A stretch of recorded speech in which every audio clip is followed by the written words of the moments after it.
ऋग, अथर्व, साम और यजुर, इन वेदों के गुमनाम रचयिता के परिचय के बारे में हम नहीं जानते, लेकिन वेद अपने आप में एक परिचय है।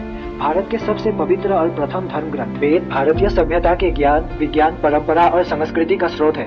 वैसे वेदों को प्राचीन काल से संरक्षित ज्ञान के मौखिक संकलन के रूप में जाना जाता है। वेदों की पहचान केवल धर्मीय शास्त्रों के रूप में ही नहीं, बल्कि भारत की संस्कृति और मानव सभ्यता के स्रोत के रूप में भी जाना जाता है। वेद शब्द का मतलब है ज्ञान, जिसे संस्कृत के मूल शब्द बीज से लिया गया है और इसका अर्थ होता है जानना या समझना। वेद एक विशेष साहित्यिक कृत्य का उल्लेखित ज्ञान नहीं, इसमें निहित कीमती ज्ञानों को पुराने समय में मौखिक रूप से एक पीढ़ी से दूसरे पीढ़ी तक हस्तांतर किया जाता था। वेद को श्रुति भी कहा जाता है, जिसका मतलब है सुना हुआ।